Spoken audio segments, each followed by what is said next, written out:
Dear SME business owner, क्या आपने कभी सोचा है कि बिजनेस में और लाइफ में और ज़्यादा कैसे अचीव करें? आई एम श्योर कि ये प्रश्न आपने अपने आप से डायरेक्टली या इनडायरेक्टली कभी ना कभी तो पूछा ही होगा। तो डियर फ्रेंड, आज मैं आपके साथ डिस्कस करने वाला हूँ थ्योरी ऑफ पर्सनल कंस्ट्रेंट्स। इसमें मैं आपके साथ डिस्कस करूँगा 8 पर्सनल कंस्ट्रेंट्स, और ये पर्सनल कंस्ट्रेंट्स इंसान को आगे बढ़ने से रोकते हैं। और ये कंस्ट्रेंट हर इंसान के लिए अलग अलग हो सकते हैं। किसी के लिए ये कंस्ट्रेंट हो सकता है, किसी के लिए दूसरा, किसी के लिए तीसरा, किसी के लिए चौथा। तो सबके लिए अलग अलग कंस्ट्रेंट्स हो सकते हैं, और इन कंस्ट्रेंट को समझने से आपकी पीपल के बारे में अंडरस्टैंडिंग भी बढ़ जाएगी। जैसे कि आपको पता होगा, intelligence is the ability to make refined distinctions in a given situation.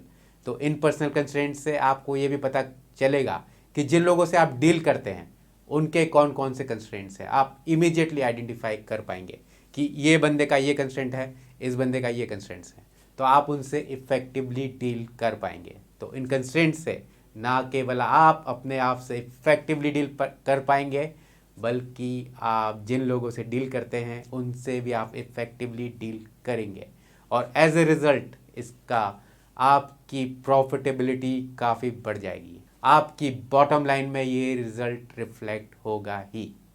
और इन कंस्ट्रेंट्स को डिफाइन किया है सबसे पहली बार फ्लिपिन ने अपनी बुक द फ्लिप साइड में। और क्योंकि ये कॉन्सेप्ट किसी और एक्सपर्ट का है, लेकिन मेरा हमेशा से ये उद्देश्य रहा है कि मैं आपको बेस्ट दे सकूं। तो चाहे ये कॉन्सेप्ट किसी दूसरे एक्सपर्ट का हो, but it is extremely beneficial concept. तो आइए अब हम डिस्कस करते हैं कंस्ट्रेंट नंबर 1, और इस कंस्ट्रेंट का नाम है बुलेट प्रूफ कंस्ट्रेंट। तो दोस्तों, बुलेट प्रूफ कंस्ट्रेंट उन लोगों का होता है जो काफ़ी ओवर कॉन्फिडेंट रहते हैं। ये सोचते हैं कि इनको हर चीज़ में सफलता मिलेगी, चाहे ये विदाउट ड्यू डिलिजेंस भी एक्शन ले। फॉर एग्जाम्पल, मैं एक ऐसे बिजनेसमैन को भी जानता हूँ जिनको लगता है कि उनको हर फील्ड का नॉलेज है, उनका सेल्फ राइटियस एटीट्यूड है, उनको लगता है कि वो हर फील्ड के बारे में जानते हैं, और उनसे आप किसी भी चीज़ के बारे में डिस्कस करा लें उनके पास जवाब रहता है, और काफ़ी बार उनके जवाब गलत ही रहते हैं। मैं मानता हूँ कि वो अपनी फील्ड में एक्सपर्ट हैं, लेकिन अपने आप को हर फील्ड में एक्सपर्ट मानना ये एक पर्सनल कंस्ट्रेंट है, और इससे बुलेट प्रूफ कंस्ट्रेंट के अंतर्गत आएगा। और दोस्तों, जैसे कि आपको पता होगा कि कॉन्फिडेंस और ओवर कॉन्फिडेंस में एक बहुत ही थिन लाइन है, और मास्टरी इसी को कहते हैं कि उस थिन लाइन को पता करके बैलेंस में काम करना। जैसे कि मैं एक एग्जांपल आपको देता हूँ एलन मस्क का। एलन मस्क, इन्होंने काफ़ी सारे रिस्क लिए, बड़े बड़े रिस्क लिए, और काफ़ी लोगों ने बोला कि ये काफ़ी ओवर कॉन्फिडेंटली रिस्क ले रहे हैं और काफ़ी गलतियां कर रहे हैं। तो उन्होंने 2-3 बार झटके खाए, पर फाइनली अपने आप को सही साबित किया। उन्होंने जो रॉकेट लॉन्च किए, तो पहले 3 उनके रॉकेट तो फेल हो गए, उससे उन्होंने बहुत लॉस हुआ। लेकिन जब उन्होंने चौथी बार रॉकेट को लॉन्च किया, तो उसके पहले उन्होंने अपनी सारी प्रॉपर्टी भी बेच दी, सब कुछ बेच के भी उन्होंने रॉकेट लॉन्चिंग में इन्वेस्ट किया। But fortunately, he was successful.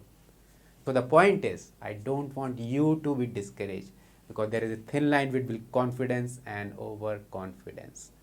So we have discussed this bulletproof as a personal constraint.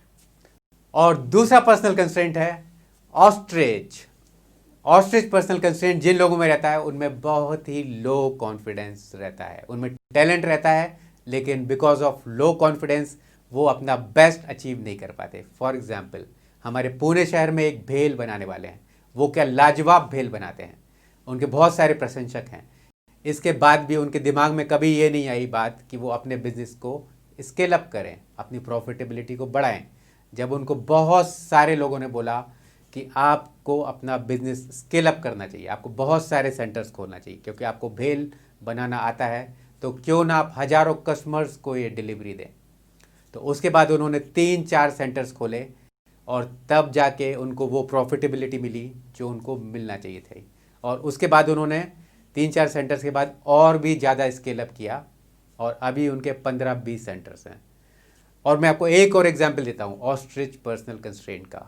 मेरी जो रिसेप्शनिस्ट है उसकी मैथ्स अच्छी है, लेकिन उसको कॉन्फिडेंस ही नहीं है कि उसकी मैथ्स अच्छी है। इवन जब मैं उससे कैलकुलेशन करवाता हूँ तो वो दूसरे लोगों से ज़्यादा अच्छे कैलकुलेशंस करती है, ज़्यादा एक्यूरेट कैलकुलेशंस करती है, पर उसको कॉन्फिडेंस नहीं है कि उसकी मैथ्स अच्छी है। So this is another example of ostrich personal constraint. और तीसरा पर्सनल कंस्ट्रेंट है बीइंग ए क्रिटिक। इस टाइप के जो लोग रहते हैं वो बहुत ही क्रिटिसाइज बहुत ज़्यादा करते हैं, कभी कभी वो हार्श भी हो जाते हैं और वो नॉर्मली बाल की खाल निकालते हैं। इवन छोटी छोटी गलतियों को भी पकड़ के वो इस तरीके से हाईलाइट करते हैं जैसे कि राई का पहाड़ ही बना देते हैं वो। और आपने भी, आई एम श्योर कि आपकी लाइफ में भी ऐसे लोग होंगे जिनकी क्रिटिसाइज करने की बहुत ज़्यादा आदत है, जिनका अप्रिसिएशन टू क्रिटिसिज्म रेशियो बहुत ही कम होता है। इसका मतलब कि वो अप्रिशिएट तो बहुत ही कम करते हैं पर क्रिटिसिज्म बहुत भर भर के करते हैं। तो दोस्तों, इस पर्सनल कंस्ट्रेंट से नुकसान ये होता है कि लोग फिर आपके साथ काम करना प्रेफर नहीं करते हैं। यदि उनको दूसरा ऑप्शन मिलता है काम करने का तो वो फिर आपके साथ काम नहीं करेंगे। जिन लोगों का क्रिटिक पर्सनल कंस्ट्रेंट है उनके लिए मेरी ये सलाह है कि वो अपना अप्रिसिएशन टू क्रिटिसिज्म रेशियो को इम्प्रूव करें। अप्रिसिएशन और क्रिटिसिज्म को बैलेंस में करें, क्योंकि वो जब क्रिटिसाइज करने के लिए अपॉर्चुनिटी ढूंढते हैं तो सिमिलरली आई एम श्योर कि हर इंसान में कुछ ना कुछ अच्छाई होती है, कुछ ना कुछ वो अच्छे काम करते ही है। तो उनको वो अच्छे काम को भी देखना आना चाहिए, उनको अपना पर्सपेक्टिव चेंज करना चाहिए। और जब वो किसी की तारीफ भी करें और बुराई भी करें तो फिर उससे उनका कम्युनिकेशन काफ़ी इफ़ेक्टिव रहेगा, क्योंकि लोग फिर उनकी क्रिटिसिज्म को भी सीरियसली लेंगे और इम्प्रूव भी करेंगे। और चौथा पर्सनल कंस्ट्रेंट है बीइंग ए फ्लैट लाइनर। जिन लोगों में ये कंस्ट्रेंट होता है उनके अंदर बहुत ही लो पैशन होता है, उनके अंदर बहुत ही लो ड्राइव होती है। इसके कारण वो टैलेंट होने के बाद भी अपना पोटेंशियल अचीव नहीं कर पाते। इसका एक एग्जांपल मैं आपको देना चाहता हूँ। मैं एक ऐसे बच्चे को जानता हूँ जिसकी सिंगिंग की वॉइस बहुत ही ज़बरदस्त है। वो नेशनल लेवल सिंगर बन सकता है, लेकिन क्योंकि उसके कारण वो ड्राइव नहीं है, वो पैशन नहीं है, तो वो सिंगिंग उतना नहीं सीख रहा जितना उसको सीखना चाहिए और वो नेशनल लेवल पे इसके कारण रुक जाएगा यदि उसने अपने इस पर्सनल कंस्ट्रेंट को ओवरकम नहीं किया तो। So this was all about the flat liner personal constraint. और पांचवा पर्सनल कंस्ट्रेंट है बुलडोजर पर्सनल कंस्ट्रेंट। और जिन लोगों में ये पर्सनल कंस्ट्रेंट होता है वो दूसरे को रौंदने में बिलीव करते हैं। उसकी छोटी सी भी गलती पकड़ के उसको वो रौंद डालते हैं, और इवन कई बार तो वो गलती नहीं भी रहते हैं तब भी वो उसके ऊपर चढ़ जाते हैं। और ये लोग अपने आप को हमेशा सही समझते हैं। इवन सामने वाला क्या कहना चाह रहा है उसको वो सुनते भी नहीं हैं। जस्ट उनका काम है बुलडोज़र की तरह एक्ट करना, सामने वाले के ऊपर चढ़ जाना, और इससे इनको ईगो सेटिस्फैक्शन मिलता है। काफ़ी बार इन लोगों को लगता है कि इनको हर फील्ड का नॉलेज है और ये जो भी बोलते हैं वो सही बोल रहे हैं, और सामने वाले को वो एकदम ही तुच्छ समझते हैं। तो ऑब्वियसली इस पर्सनल कंस्ट्रेंट से नुकसान ये होता है कि लोग आपके साथ फिर बात करना पसंद नहीं करते, वो आपको अवॉइड करेंगे, आपके साथ काम करना पसंद नहीं करेंगे। और जैसे कि आप जानते हैं कि बिजनेस में और लाइफ में हमारी 85% सक्सेस दूसरे इंसानों के ऊपर ही डिपेंडेंट है, और यदि किसी में ये बुलडोज़र टेंडेंसी है तो लोग उससे दूर भागेंगे, उसके साथ काम करना नहीं पसंद करेंगे। एज ए रिज़ल्ट उसकी सक्सेस और उसकी जो अदर अचीवमेंट्स हैं वो बहुत ही कम हो जाएंगी। और छठवां पर्सनल कंस्ट्रेंट है टर्टल पर्सनल कंस्ट्रेंट। और जिन लोगों में ये कंस्ट्रेंट होता है उनमें एक रेजिस्टेंस टू चेंज होता है। फॉर एग्जाम्पल, एक बार मेरा डिस्कशन अपनी रिसेप्शनिस्ट से चल रहा था और मैंने उनको बोला कि the world is changing very fast, the rate of change is the fastest in the entire human history. तो उसके कारण भी हमें अपने बिजनेस में काम करने के तौर तरीके बदलते रहना पड़ेगा, तभी हम सर्वाइव कर पाएंगे। तो उनका जवाब था, सर जो चल रहा है वो चलने दो, हम क्यों चेंज हों। तो उनके अंदर एक बहुत ही ह्यूज रेजिस्टेंस टू चेंज है, और इसके कारण उनकी कैरियर प्रोग्रेस करने में भी उनको दिक्कत आ रही है। और इसका मैं एक और एग्जांपल आपको देता हूँ। मेरे एक दोस्त पहले आईटी कंपनी में काम करते थे और वो काफ़ी फॉरेन भी जाते थे। फिर उन्होंने अपना बिजनेस चालू करने के लिए उन्होंने वो जॉब छोड़ दी, क्योंकि वो अपने पैशन की तरफ जाना चाहते थे और उसके लिए उन्होंने जॉब छोड़ी। लेकिन उनकी वाइफ इस चीज़ को एक्सेप्ट नहीं कर पाई और उसके कारण उनकी हेल्थ पे काफ़ी प्रभाव पड़ा। लेकिन दोस्तों आपको पता होगा, the only thing constant is change. So therefore we have to remove if we are having turtle constraint in us. और सातवां पर्सनल कंस्ट्रेंट है वॉल्केनो पर्सनल कंस्ट्रेंट। जिन लोगों में ये कंस्ट्रेंट होता है वो अचानक से भड़कते हैं, वॉल्केनो की तरह वो फट पड़ते हैं।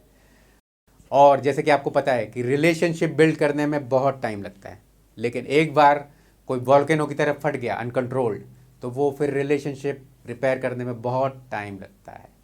जैसे कि मेरे एक एम्प्लॉई हैं, वो अचानक से फट पड़ने की उनकी टेंडेंसी है, तो कभी कभी तो इवन वो क्लाइंट लोगों के ऊपर भी फट पड़ी, तो उसके कारण कुछ हमारे क्लाइंट्स चले भी गए और इसके कारण उनकी कैरियर में भी प्रोग्रेस होने में काफ़ी दिक्कत आ रही है।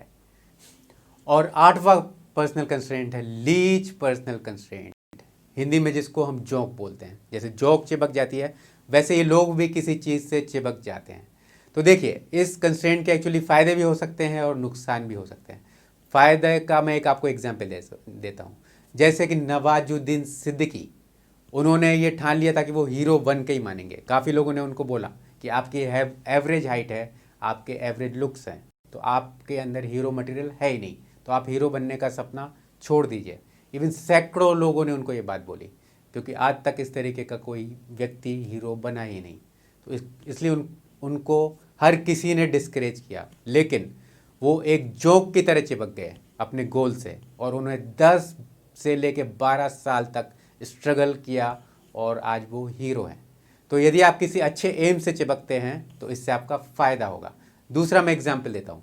मैंने जब अपनी बुक चालू की थी 9th हैबिट, तो वो चालू करने के बाद मुझे काफ़ी सारी प्रॉब्लम्स आई, लेकिन मैं भी अपने गोल से जोक की तरह चिपक गया और मैंने ठान लिया कि मैं इस बुक को कंप्लीट करके ही मानूंगा। और फाइनली 18 मंथ्स की मेहनत के बाद, बहुत सारी रिसर्च करने के बाद, बहुत सारे लोगों से रिव्यू कराने के बाद, बहुत सारा क्रिटिसिज्म फेस करने के बाद, और उसमें से भी जो वैलिड क्रिटिसिज्म था उसका मैंने यूज़ किया ताकि मेरी बुक वर्ल्ड क्लास बन सके। तो फाइनली मैं अपनी बुक को प्रिंट करा के ही माना। लेकिन ये एक पर्सनल कंस्ट्रेंट तब बन जाता है जब आप किसी गलत एम से चिपक जाएं। फॉर एग्जांपल, मैं एक ऐसे आदमी को जानता हूँ जिसकी एक व्यक्ति से दुश्मनी हुई और उसने ठान लिया कि मैं इस सामने वाले को बर्बाद करके ही मानूंगा। तो उसके लिए उसने अपना खुद का बहुत सारा टाइम वेस्ट किया, खुद की बहुत सारी एनर्जी वेस्ट की। उसने अपना प्रोफेशन पे भी ध्यान नहीं दिया, उसका पूरा फोकस हो गया बीइंग एनिमी सेंट्रिक। तो उसके कारण उसने अपना भी नुकसान किया और दूसरे का भी नुकसान किया। सो जस्ट टू समराइज, ये जो लीच पर्सनल कंस्ट्रेंट है ये आपके लिए बहुत बेनिफिशियल भी हो सकता है यदि आप किसी अच्छे गोल, किसी अच्छे उद्देश्य से आप चिपक जाएं, जोक की तरह क्विट ना करें।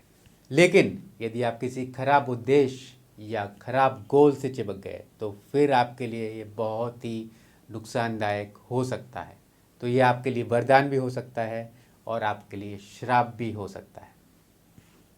तो दोस्तों, हमने इस वीडियो में डिस्कस किए 8 पर्सनल कंस्ट्रेंट्स जो इंसान को आगे बढ़ने से रोकते हैं। तो आप आइडेंटिफाई करिए कि आपका कौन सा पर्सनल कंस्ट्रेंट है जो आपको आगे बढ़ने से रोक रहा है और उसको आप ख़त्म करिए या कम करिए।